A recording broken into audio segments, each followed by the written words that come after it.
అధ్యక్షులు శ్రీ వారాల ఆనంద్ గారికి, గురుతుల్యులు సాహిత్య అకాడమీ చైర్మన్ నందిని సిద్ధారెడ్డి గారికి, కార్యదర్శి శ్రీ ఏనుగు నరసింహారెడ్డి గారికి, కేపీ అశోక్ కుమార్ గారికి, సుంకిరెడ్డి నారాయణ రెడ్డి గారికి, వేదిక ముందున్న పెద్దలకి, వేదిక మీద ఉన్న కవిమిత్రులకి నమస్కారం.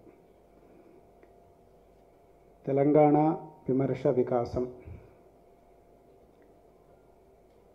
ఒక 2-3 సార్లు తెలంగాణ సాహిత్య విమర్శ అన్న శీర్షిక మీద సాహిత్య అకాడమీ కొరకే మాట్లాడినా నేను. అప్పుడు నన్ను నేను వేసుకున్న ప్రశ్న ఏమిటి అని అంటే, తెలంగాణలో వచ్చిన సాహిత్య విమర్శ అని అర్థం చేసుకొని రాసిన వ్యక్తి తెలంగాణ వాడైతే చాలు, ఏ తెలుగు సాహిత్యం మీద రాసినా సరే అది తెలంగాణ సాహిత్య విమర్శ అని మన దగ్గర చాలామంది విమర్శకులు ఉన్నారు అని చెప్పటం కోసం ఆ పని ఇప్పటిదాకా చేసేసినాం. మొదటి దశ అది అయిపోయింది. అంటే మీ దగ్గర విమర్శకులు ఉన్నారా అని ఒక ప్రశ్న వేసుకున్నప్పుడు ఎందుకు లేరండి అని ఒక లిస్టు చెప్పటం కోసం శేషేంద్ర మీద రాసినా సరే, శ్రీనాథుడి మీద రాసినా సరే మన ప్రాంత విమర్శకుడు రాశాడు అన్న దృష్టితో ఇవాళటి దాకా మనం విమర్శకులు ఉన్నారు అనే ఒక పద్ధతిలో మాట్లాడుకుని వెళ్ళాం. ఇప్పుడు మనం చేయవలసిన పని ఏమిటి అని అంటే, తెలంగాణ సాహిత్యం గురించి ఎవరు మాట్లాడిండ్రు, ఇది రెండో దశ. అంటే ఇక్కడ 2-3 పనులు చేయాలి మనం.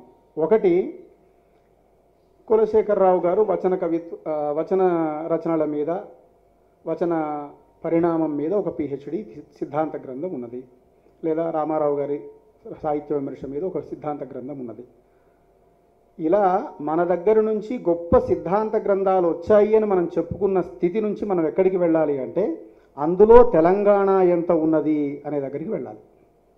అంటే తెలంగాణకు సంబంధించిన అంశాలని ఈ పరిశోధకుడు ఏం చెప్పాడు అన్న దగ్గరికి వెళ్ళటం ఇప్పుడు జరగవలసినటువంటి పని. అలాగే సాహిత్య విమర్శలో కూడా చేగూరు రామారావు గారో, లేకపోతే సంపత్ కుమార్ గారో, సుప్రసన్న గారో, సిద్ధారెడ్డి గారో సాహిత్య విమర్శకులుగా వాళ్ళు కె శివారెడ్డి గారిని గురించో, విశ్వనాథన్ గురించో, ఇంకోరి గురించో రాసినటువంటి వ్యాసాలు పక్కకు పెట్టి తెలంగాణను గురించే వీళ్ళేం రాశారు, తెలంగాణ ప్రాంతం నుంచి వచ్చిన సాహిత్య విమర్శన గురించే వీళ్ళేం రాశారు అని ప్రశ్నించుకోవలసినటువంటి ఒకానొక దశలోకి మనం వచ్చాము. సారాంశం ఏమిటి అనంటే, ఇప్పటిదాకా తెలంగాణలో వచ్చిన సాహిత్య విమర్శ అని మాట్లాడిన నేను ఈసారి మాత్రం తెలంగాణ మీద వచ్చిన సాహిత్య విమర్శ గురించి మాట్లాడబోతున్నాను. ఇది నేను ఈసారి అనుకున్నటువంటి అంశం. 1996 తరువాత ప్రత్యేక రాష్ట్ర ఏర్పాటు జరగాలని ఒక మేధావి వర్గం చేస్తున్నటువంటి ప్రయత్నం నుంచి తెలంగాణ అన్న ఒక భావన సాహిత్య విమర్శలో కానీ పరిశోధనలో కానీ విపరీతమయ్యింది అనే దాంట్లో ఎవరికీ సందేహం లేదు. అయితే 1956 కంటే ముందు మాత్రం ఇక్కడి ప్రాంతంలో ఉండేటటువంటి వాళ్ళకి ఇక్కడ జరుగుతున్నటువంటి విషయాలపైన, లేదా ఇక్కడ జరుగుతున్నటువంటి పరిశోధనలపైన ఒకానొక ఆలోచన ఉన్నది, ఇక్కడి కావ్యాలని వెలుగులోకి తీసుకురావాలని ఒక ఆలోచన ఉన్నది అనటానికి ఉదాహరణగా నేను ప్రతాప్ రెడ్డి గారి దగ్గర నుంచి తీసుకుంటే, స్ట్రైట్గా తెలంగాణ అన్నది కానీ ద్విపద రామాయణాల మీద ఆయన రాసినటువంటి వ్యాసం 1922లోనే రాసిన వ్యాసం గోనబుద్ధారెడ్డి విషయంలో ఇక్కడ చాలా జాగ్రత్తగా గమనించాల్సిన విషయం ఏమిటి అంటే, పింగళి లక్ష్మీకాంతం గారి, రాళ్లపల్లి అనంతకృష్ణ శర్మ గారి చర్చలు కూడా 30ల తర్వాత వచ్చినాయి. కర్తృత్వం విషయంలో కానీ దాంట్లో చాలా పాజిటివ్గా తెలంగాణ వైపు మాట్లాడినవాడు రాళ్లపల్లి అనంతకృష్ణ శర్మ, లక్ష్మీకాంతం గారి కంటే కూడా. అంటే ఇది అక్కడి నుంచే వచ్చి ఉంటుంది దాంట్లో ఉండే శైలిని బట్టి అని. ద్విపద రామాయణం గురించి, రంగనాథ రామాయణాన్ని గురించి మిగతా కట్టమంచి రామలింగారెడ్డి గారి కొన్ని ఆలోచనలు తప్ప పెద్దగా లేనటువంటి కాలంలోనే ప్రతాప్ రెడ్డి గారు ఆ పని చేసుకుంటూ వచ్చారు. ఇది అక్కడి నుంచి మనం వస్తే, అట్లాగే ఆంధ్రుల సాంఘిక చరిత్రలో ఆయన కొరవి గోపరాజు గారి సింహాసన ద్వాత్రింశిక ఇలాంటి తెలంగాణ ప్రాంతం నుంచి వచ్చినటువంటి కావ్యాలలో ఉన్న సాంఘిక జీవితాన్ని చర్చించడానికి ప్రయత్నించటం, ఇవన్నీ కూడా ప్రతాపరెడ్డి గారు చేసినటువంటి చాలా పనులలో తెలంగాణ సాహిత్యానికి సంబంధించినటువంటి ఒకానొక స్పృహతో చేసినటువంటి ఒకానొక స్థితి. ఆ తరువాత అప్పకవి జన్మస్థానం మీద బూర్గుల రామకృష్ణారావు గారు రాసినటువంటి వ్యాసం, పారసీ కవులు చరిత్ర లేకపోతే ఎంకిపాటల మీద దుమారంలో ఆయనటువంటి పాల్గొన్నటువంటి విషయాలు అవి పక్కకు పెడితే, అప్పకవి జన్మస్థానం మీద అంటే ఇవాళ మనం కవి అయినా సరే రచయిత అయినా సరే ఎవరైనా సరే ఒకప్పుడు ఏమనేవాళ్ళం మనం అనంటే, ఆ రచయిత తన స్థానికత నుంచి విశ్వవ్యాప్తం కావాలి అన్న పద్ధతిలో ఒక ఆలోచన జరిగేది. కానీ నువ్వెంత విశ్వవ్యాప్తమైనా సరే నీ స్థానికత ఏంటి అనేది ఇప్పటి అస్తిత్వవాదంలోని ప్రధానమైన ప్రశ్న, నేటివిటీలో ప్రధానమైన ప్రశ్న. అందుకని నాకు ప్రపంచమంతా పేరుంది అని అంటే నీ ఊర్లో ఎంత ఉంది అనే పరిస్థితి వచ్చింది. అంటే ఇక్కడ గమనించాల్సిన అస్తిత్వ ఉద్యమం అది స్త్రీవాదం కావచ్చు, దళితవాదం కావచ్చు, మైనారిటీవాదం కావచ్చు, ప్రాంతీయవాదం కావచ్చు. ప్రాంతీయవాదం తెచ్చినటువంటి ఒక గొప్ప ప్రశ్న ఏమిటి అని అంటే, నువ్వు ప్రపంచంలో ఎంత గొప్పవాడివైనా సరే నీలో ఉన్న స్థానికత ఏమిటి అని. మనం మొత్తం భారతీయ సాహిత్యాన్ని జాగ్రత్తగా గమనించినా, లేకపోతే మొన్న పాటగాడికి అవార్డు వచ్చినటువంటి సందర్భాన్ని మనం గమనించినా, నేటివిటీ మీద ప్రపంచమంతా కూడా ఆలోచిస్తుంది. అందుకనే మూలాలలోకి వెళ్తున్నటువంటి దానికి దారి చూపించినటువంటి ఒకానొక క్రమం దళిత, మైనారిటీ, ప్రాంతీయవాదాల్లో ఒక క్రమం ఉన్నది. దాంట్లో నేటివిటీకి సంబంధించింది. బూర్గుల రామకృష్ణారావు గారి విషయంలో నేను చెప్పదలుచుకున్నటువంటి మాట కూడా ఏమిటి అని అంటే, ఆయన అప్పకవి విషయంలో కాల నిర్ణయమే కదా సార్, లేకపోతే ఒక ప్రాంత నిర్ణయమే కదా, అది సాహిత్య విమర్శలో సాహిత్య చరిత్రకు అవసరమైనటువంటి విషయం. అలాంటి దాన్ని చెప్పే ప్రయత్నంలో తన స్థానికతను నిలుపుకోవడానికి చేసినటువంటి ప్రయత్నం ఆయనలో చూశాను. ఆ తరువాత ఇదే రకమైనటువంటి స్పృహతో కండవల్లి లక్ష్మీరంజనం గారు అప్పటి వరకు వచ్చిన ఏ సాహిత్య చరిత్ర చెయ్యనటువంటి ఒక పనిని ఒక శీర్షిక పెట్టాడు, తెలంగాణ కవులు అని. ఇది చాలా పెద్ద, ఆ రోజుకి చాలా పెద్ద విషయం. కవితరంగిణి కానీ లేకపోతే ఇంకోరు కానీ ఒక వరుసలో చెప్పుకుంటూ వెళ్తున్నారు. కానీ ఆయన ఈ ప్రాంతంలో అంతర్గతంగా ఈ ప్రాంత చైతన్యాన్ని లేకపోతే స్పృహని వాళ్ళు చెప్పడానికి ప్రయత్నిస్తున్నారు అని ఒకనొక గుర్తింపుకు వెళ్ళి, చాలా చిన్న పుస్తకమే, ఆంధ్ర సాహిత్య చరిత్ర సంగ్రహమే, కానీ అంత సంగ్రహంలో కూడా తెలంగాణ కవులు అని ఒకనొక భావనని తీసుకొచ్చి ప్రత్యేకంగా చెప్పడానికి కండవల్లి లక్ష్మీరంజన్ గారు ప్రయత్నించారు. అలా రామరాజు గారి దగ్గరికి వస్తే, నేను పాల్కురికి సోమనత భక్తి సిద్ధాంతము, పోతన భక్తి సిద్ధాంతము, ప్రాచీన సాహిత్యం దగ్గరికి వెళ్ళలేదు, వెళ్ళను కూడా. అవి మనవే. ఎందుకంటే భక్తి సిద్ధాంతాన్ని చెప్పిన వాళ్ళు ఎవరు అనంటే మొట్టమొదట సోమనాథుడే. సరే, అది తెలంగాణ సాహిత్యం అన్న లింకుతో నేను మాట్లాడట్లేదు కాబట్టి ఆ ప్రాచీన సాహిత్య విషయాల్ని నేను ప్రస్తావించట్లేదు. అయితే అలంకార శాస్త్రం యొక్క మూలం మీద ఒక్క మాటన్నా మీరు చెప్పరా సార్, మీ స్పెషలైజేషన్ కదా అంటే, నృత్తరత్నావళి లాంటి, జాయప సేనాని లాంటి వాళ్ళు రాసినటువంటి నృత్తరత్నావళిలో పేరిణి లాంటి దేశీయమైనటువంటి తెలంగాణ ప్రాంతంలోనే ఎక్కువగా ప్రసిద్ధమైనటువంటి వాటిని ప్రస్తావించారు అంటే వాళ్ళకి ఇక్కడ ఉన్న స్థానికత మీద ఎంత స్పృహ ఉన్నది ఆలోచించాలి. అంటే ఇవాళటి దాకా మనం తెలుగు సాహిత్యంలో ఒక భాగంగా తెలంగాణ సాహిత్యాన్ని ఆలోచించటం అనే పద్ధతిలో వెళ్ళినందువల్ల కొన్ని విషయాలు మరుగున పడ్డాయి.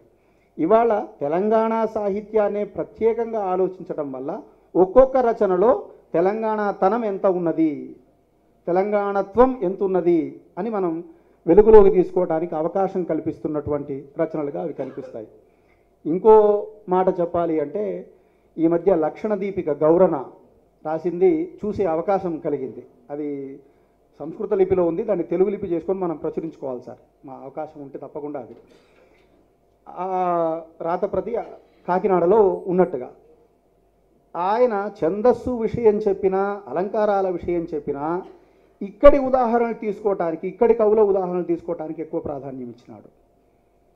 అది రెండవది, ఆయన ద్విపదలోనే రాయటం ఒక కారణం అనుకోండి, గౌరణ.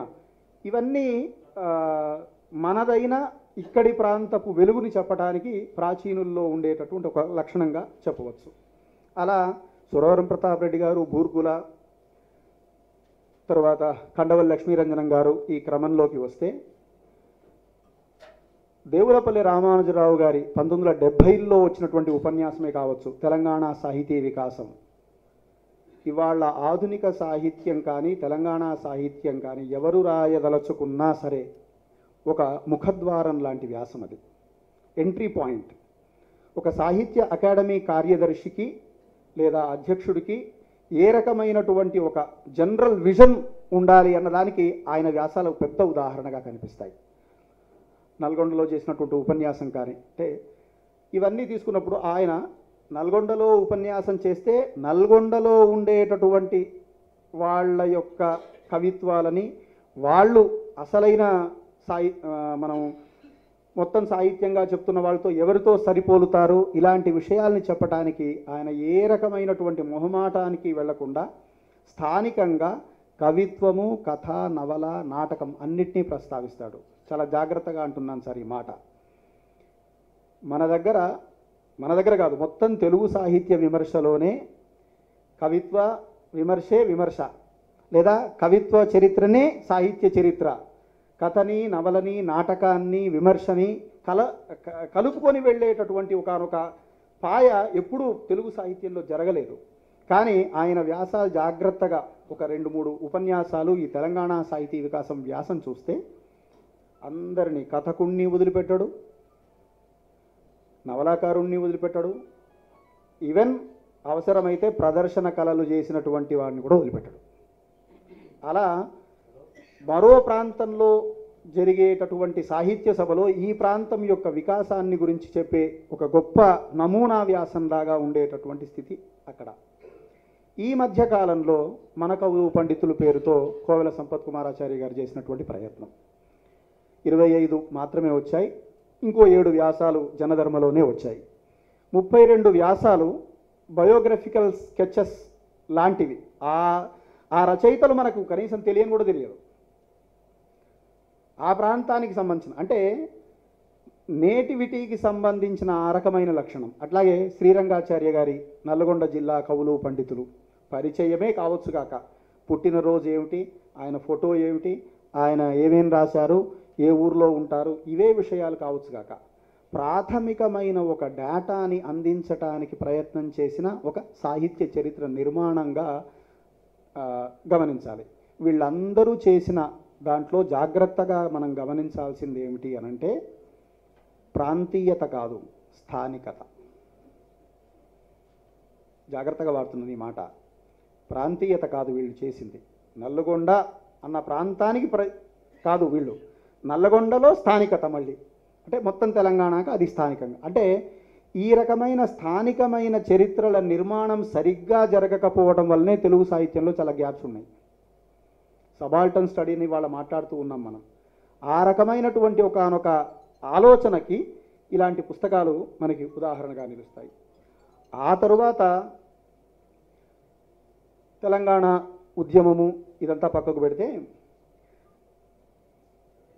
విశ్వనాథ సత్యనారాయణ గారి నాకు తెలిసినంతలో రామాయణ కల్పవృక్ష రహస్యాలు అని ఆయన పుస్తకానికి ఆయనే విమర్శ చేసుకున్న ఒకానొక ప్రక్రియ తెలంగాణ ప్రాంతం నుంచి తమ సాహిత్యానికి తాము చేసుకున్న వాళ్ళు 2 ఉన్నారు. ఒకటి నారాయణ రెడ్డి గారు. సరే, పాటలో ఏముంది అది, ఆ పుస్తకాన్ని పక్కకు పెడితే, ఆయన గజల్స్ పాడిన క్యాసెట్స్ కానీ, ద్విపదలు పాడినటువంటి క్యాసెట్స్ కానీ, వాటికి ముందు లేదా రేడియో నాటికలకు కానీ అవి ప్రసారం కావటం కంటే ముందు ఆయన ఒక 5 నిమిషాలు 8 నిమిషాలు ఆ రచన గురించి మాట్లాడే పాయింట్స్ ఉన్నాయి. ఇది ఈ ప్రాంతంలో కనిపించే మరో వైలక్షణ్యం. ఇలాంటి పనినే ఒక పుస్తకంలో గద్దర్ కూడా చేశారు. ప్రతి పాట వెనుక ఒక కథ ఉంది అని తాను రాసినటువంటి పాటలకి. అట్లాగే సరే తరగని గని ఇంకోటి రాశాడు. ఈ రెండు పుస్తకాల్లో కూడా తాము రాసినటువంటి పాటలకు ఒక నేపథ్యం ఏమిటి అనే ఒకానొక ప్రయత్నం జరిగింది. అలాంటి కథల్లో అలాంటి కథా నేపథ్యం పేరుతో ఒక పుస్తకం వచ్చింది. అంటే ఏ కథ ఆంధ్రజ్యోతిలో కూడా శీర్షిక కూడా వచ్చింది. అంటే ఈ మొత్తం వ్యవహారంలో నేను అనదలుచుకున్న మాట ఏమిటి అనంటే, తెలంగాణ ప్రాంతానికి సంబంధించిన ఒకానొక కవి తనదైన సాహిత్యాన్ని గురించి ఒక ప్రసారం జరుగుతూ ఉన్నప్పుడు లేదా జనాల్లోకి వెళ్తూ ఉన్నప్పుడు దాని నేపథ్యాన్ని చెప్పేటటువంటి ఒకానొక పనిని కూడా రికార్డ్ చేశాడు. ఏదో కవిత్వం చదవటం కంటే ముందు ఇందులో ఇలాంటిది ఉంది చెప్పటం కాకుండా అది రికార్డ్ అయి ఉంది. అలాంటి రికార్డ్ చేసినటువంటి పని నారాయణ రెడ్డి గారి దాంట్లోనూ తర్వాత గద్దర్ దాంట్లోనూ కనిపిస్తుంది. సరే, ఇదంతా ఒక పార్శ్వం. ఇదంతా స్పృహతో చేసిన పని. ఇక్కడ దాకా నేను మాట్లాడింది తెలంగాణ స్పృహ. రెండో దశ ఏమిటి అనంటే చైతన్యం. చైతన్యం అనగానే మనకు గుర్తొచ్చేది గోల్కొండ కవుల సంచిక. కవిత్వం లేదు అనగానే ఈ ప్రాంతం నుంచి ఇంత ఉన్నది అని చెప్పడానికి, ఇంతమంది కవులు ఉన్నారని చెప్పడానికి, ఈ మధ్య గోల్కొండ కవుల సంచిక చూస్తూ ఉంటే సురవరం ప్రతాప్ రెడ్డి గారు చాలా గొప్ప పని చేసినారు, ఇంకో 2 పాయింట్లు చేస్తే అయిపో అని అనిపించింది. అదేమిటి అని అంటే, మీరు కవిత పంపించినప్పుడు మీరు మీ ఊరు, మీ తాలూకా, మీరు ఎప్పుడు జన్మించినారు ఇవి చెబుతూ, మీరు రాసినటువంటి పుస్తకాలు ఏమిటి అని చెబుతూ, ఇవన్నీ చెబుతూ ఇంకోటి కూడా యాడ్ చేస్తే అయిపోయేది. అదేంటి అని అంటే, ఇప్పటిదాకా ముద్రితమైనవి ఏంటి కానివేంటి అని. అప్పటికే వాళ్ళు ఏమైనా ముద్రించి ఉన్నారా లేదా పాపం, అది కూడా చేర్చుంటే ఇవాళ మనకు ఒక రికార్డుగా ఉండేది. అప్పటికీ చాలా పని జరిగింది.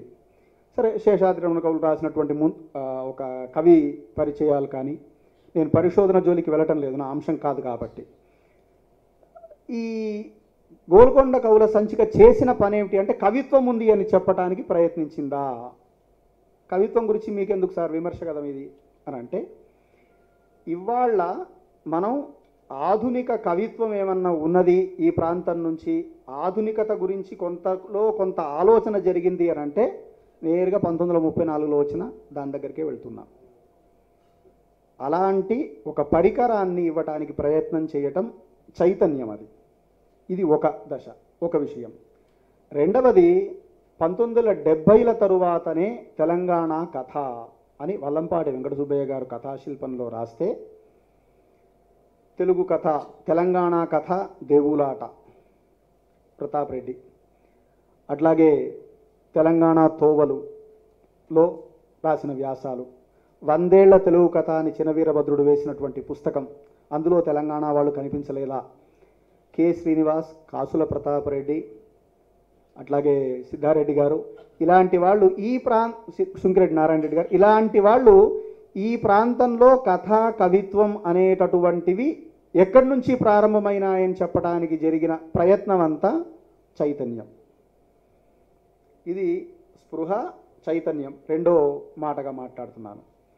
ఈ చైతన్యంతో కొంత ఆ భావన లేకపోయినా ఎస్వి సత్యనారాయణ గారి థీసిస్, తెలంగాణ విమోచనోద్యమ సాహిత్యం ఏమండి, అలాగే జయధీర్ తిరుమలరావు గారి రైతాంగ పోరాటం మీద చేసినటువంటి పరిశోధన, ఇవి ఈ ప్రాంతపు చైతన్యాన్ని దృష్టిలో పెట్టుకొని వాళ్ళుగా అనుకొని చేసినటువంటి ఒకానొక పని. ఇది ఒక రకమైంది. మూడో దశ వచ్చేసరికి ఇది అస్తిత్వం. ఇది 96లో మనం సీరియస్గానే చూడవచ్చు. చైతన్యంతో చెప్పడం కంటే చాలా ఈ ప్రాంతం నుంచి చాలా రకాలైనటువంటివి వచ్చాయి అని. ఇవి వెలుగులోకి తెచ్చినటువంటి ప్రశ్నలన్నీ ఇవాళ మనం సాహిత్య విమర్శలో లేదా సాహిత్య చరిత్రలో పునర్మూల్యాంకనం, తొలి కథ ఏది, తొలి నవల ఏది, తొలి కవిత ఫలానా రకంగా వచ్చిందేది, ఈ రకమైనటువంటి ఆలోచనలన్నీ ఎక్కడి నుంచి చేస్తున్నాము అంటే అస్తిత్వ స్పృహ పెరిగిన తర్వాత, ఆ చైతన్యం పెరిగిన తర్వాత మనం చేసుకుంటూ వస్తున్నాం. అలాంటి దశలో సాహిత్య విమర్శ ఏ రకమైనటువంటి పరిస్థితి తీసుకొచ్చింది అనంటే, అస్తిత్వవాద ప్రాంతీయ అస్తిత్వవాదం అని మనం అనుకునేటటువంటి ఈ సాహిత్య విమర్శలో లాభం ఏంటి అని అంటే మనం మరింత మూలాల్లోకి వెళ్ళాం, అందులో ఏం సందేహం లేదు. అలాగే మరింత మూలాలలోకి వెళ్ళి మనం ఇప్పటిదాకా విస్మృతికి గురైన స్త్రీవాదము, దళితవాదము, మైనారిటీవాదము వీటికి గుర్తింపు సమస్య, ప్రాంతీయ అస్తిత్వవాదాంది విస్మృతి సమస్య. ఇది ప్రధానమైనటువంటి తేడా వాటికి దీనికి మధ్య. ఈ విస్మృతికి గురైనటువంటి ఒకానొక కవిని లేదా రచయితని వెలుగులోకి తీసుకొచ్చి అతని సాహిత్యాన్ని బయటికి తీసుకురావడానికి చేసేటటువంటి ప్రయత్నం ఏదైతే ఉందో ఇది అస్తిత్వం నుంచి మనకు ఏర్పడినటువంటి ఒకానొక వాతావరణం.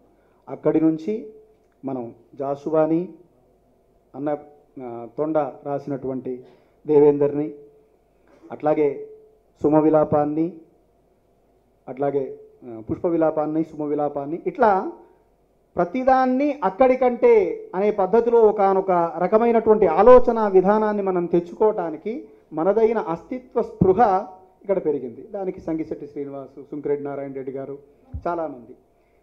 ఇందులో తెలంగాణ సాహిత్య విమర్శలో అస్తిత్వ దృక్పథంతో వచ్చిన దాంట్లో ఇంకో గొప్ప విశేషం ఏంటి అని అంటే మనకి ఇప్పటిదాకా ఇంగ్లీష్లో కల్చరల్ క్రిటిసిజం, కల్చరల్ స్టడీస్ అని ఒకటి ఉంది. తెలుగు సాహిత్యంలో సాంస్కృతిక జీవన పరిశీలన జరిగింది కానీ సాంస్కృతిక విమర్శ దృక్కోణంతో సాహిత్యాన్ని పరిశీలించడం జరగలేదు. అది తెలంగాణ సాహిత్య విమర్శ మొత్తం తెలుగు సాహిత్యాన్ని నేర్పించింది. తెలంగాణ సంస్కృతి అని, తెలంగాణ జాతరలని, తెలంగాణ పండగలని అది లిటరేచర్లో అన్వయించి చూడటం. ఇది మొత్తం ప్రపంచ సాహిత్యంలో కల్చరల్ స్టడీస్ అని ఒక వింగ్ వచ్చిన తర్వాత దాని మీద జరుగుతున్నాయి. కానీ తెలుగు సాహిత్యానికి తెలంగాణ వాళ్ళు నేర్పించినారు ఇది. ఆ రకమైనటువంటి స్థితి అస్తిత్వ స్పృహలో మనకి ఇంకోటి కనిపిస్తుంది. ఇవి చాలా లాభాలు. అయితే నష్టమేం లేదా సార్ ఇందులో అని అంటే ఉన్నది. ఇప్పుడు జీవి సుబ్రహ్మణ్యం గారు ఉన్నారు. ఒంగోలు వాళ్ళు ఓన్ చేసుకోరు, ఒంగోలులో పుట్టి పెరిగినారు కానీ వాళ్ళు ఒంగోలు లిస్టులో వాళ్ళు చేర్చుకోరు, లేరు.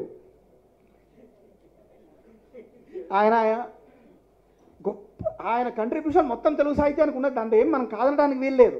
కానీ ఇది బసవ పురాణం లాంటి దానికి ఒక దేశీ పురాణం అనే ఒక కేటగిరీని తీసుకొచ్చాడు. ఆ కంట్రిబ్యూషన్ని మనం వదిలిపెట్టుకోవద్దు. అంటే అస్తిత్వ దృక్పథంలో ఎక్కడైనా మనం మిగిలిపోయినటువంటి చిన్న చిన్న అంశాలు ఉంటే వాటిని గ్యాప్ని పూరించుకుంటూ అందరినీ కలుపుకుంటూ వెళ్ళేటటువంటి ఒకానొక స్థితి అక్కడ మనకు అవసరం. ఇది అస్తిత్వంలో కనిపించేది. తర్వాత కవిత్వం కథలాగా ఇంకో రకమైనటువంటి చర్చ కూడా జరిగింది. అదేంటి అంటే మీ దగ్గర భాష లేదు, మీ భాషలో రాస్తే ఏమనికి అర్థమవుతుంది. 80, 90, 70ల తర్వాత విపరీతమైనటువంటి భాష మీద చర్చ, వ్యావహారిక గ్రాంధికవాదాల చర్చ ఒక రకమైతే మాండలిక రచన అని అంటే ఎవరికి గొడవ లేదు. ఇక్కడ సమస్య ఎక్కడొచ్చింది అని అంటే మాండలిక రచన ఎవరికి అర్థం కాదు లేదా దాన్ని అట్లా రాయకూడదనే చర్చ మొదలైతే మనకేం బాధ లేదు. విశాఖ, ఉత్తరాంధ్ర తీసుకుంటాము, రాయలసీమ తీసుకుంటాము. ఇంత తెలంగాణకు సంబంధించినటువంటి రచయిత ఎప్పుడైతే ఈ ప్రాంతపు మాండలికంలో రాసి పత్రికల్లోకి వెళ్ళటానికి ఎక్కువ ప్రయత్నం చేశాడో అప్పుడు ఈ చర్చ మొదలైంది. అక్కడ గొడవ, అక్కడి నుంచి సమస్య ప్రారంభమైంది. ఇప్పుడు ఏ స్థితి దగ్గరికి వచ్చాం మనం? మొత్తం తెలుగు సాహిత్యంలో రావిశాస్త్రి లాంటి వాళ్ళు ఇంకొంతమంది తొలి రోజుల్లోనే కొంచెం మాండలికం టచ్తో రాసినా కూడా మాండలికంలో రాసే హక్కు ఆ రచయితది అనే ఒకనొక స్థితికి రావటానికి రాయలసీమ ప్రాంతం, తెలంగాణ ప్రాంతం చాలా పనిచేసింది. ఇది మూడో రకమైనటువంటి అస్తిత్వ ఉద్యమాల్లో వెలుగులోకి వచ్చినటువంటి విషయం.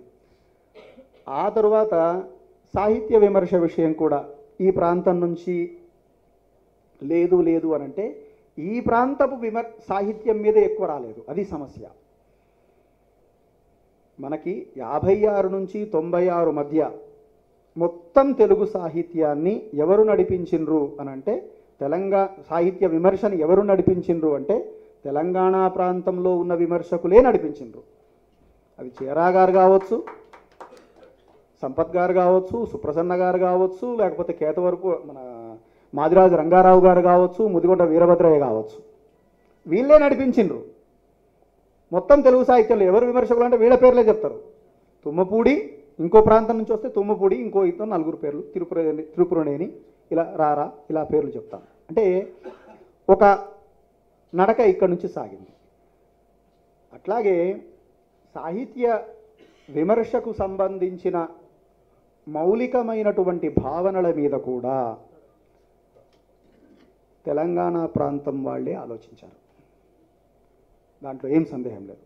ఆ ప్రక్రియ యొక్క మౌలికమైనటువంటి అంశాల మీద తెలంగాణ ప్రాంతం వాళ్ళే ఆలోచించారు. అయితే మొత్తం తెలుగు సాహిత్యానికి తెలంగాణ విమర్శ ఏమి చేసింది అని ఒకానొక అంశంగా చెప్పాలి అని అంటే,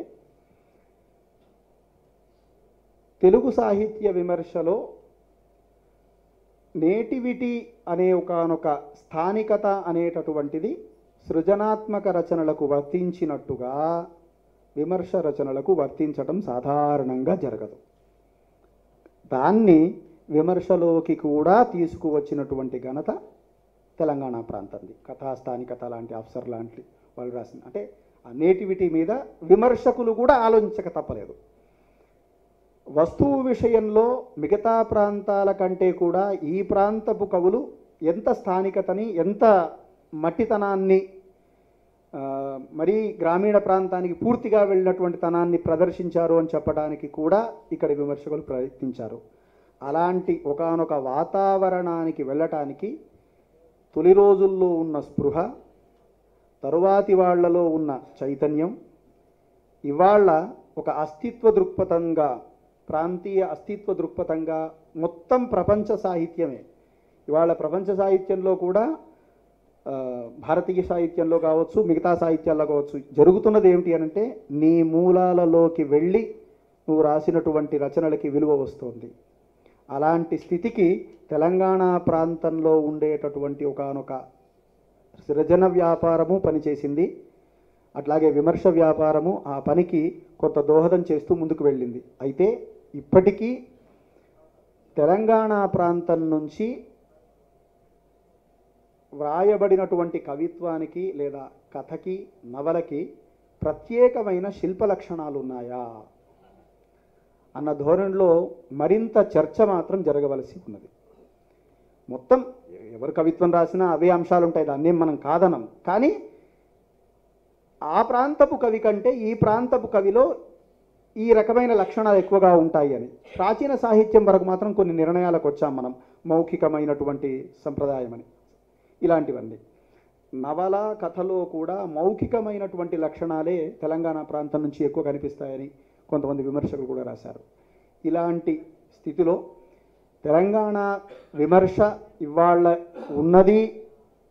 ఉన్నదా? వారాల ఆనంద్ గారు మాట్లాడుతూ విమర్శ ఉన్నదా ఇలాంటి ప్రశ్నలన్నీ వేసుకున్నామా? ఉన్నదా అని అంటే చాలా సీరియస్గా అయితే లేదు. నేను విమర్శ మాత్రమే రాస్తున్న వ్యక్తినిగా కూడా అంటున్నాను. ఇవాళ మన దగ్గరికి వచ్చినటువంటి పుస్తకానికి మనం ఇందులో ఈ పొరపాటును నువ్వు సవరించుకొని ఇంకొంచెం ఇంతటి భావుకతను నువ్వు సాధిస్తే బాగుంటుంది, ఇంకొంచెం ఇలా ఆలోచిస్తే బాగుంటుంది అని చెప్పే పరిస్థితి లేదు. అది అంటే మనం ప్రోత్సహిస్తూనే మాట్లాడతాం, కానీ ఓవరాల్గా చెప్పండి సార్ పేపర్లో అంటే అది వచ్చింది. సామ్యూల్ జాన్సన్ అనే వ్యక్తి ఆయన అన్నాడు, సాహిత్య విమర్శలో పీఠికల వల్ల స్వదేశాభిమానం వల్ల సాహిత్య విమర్శ చెడిపోతుంది అని. ఆయన ఉద్దేశం ఏమిటి అంటే, మనం ఇప్పుడు మరి ఇంత సాహిత్య విమర్శ మనం ప్రాంతీయ అస్తిత్వ దృక్పథంతో వచ్చిన తర్వాత వచ్చింది కదా సార్ అని మాట్లాడి ఇట్లాంటివి ఏంది నువ్వంటే, స్వదేశ అభిమానము అంటే దేన్నైనా సహించే తత్వం కాదది, పొరపాటునే చెప్పు.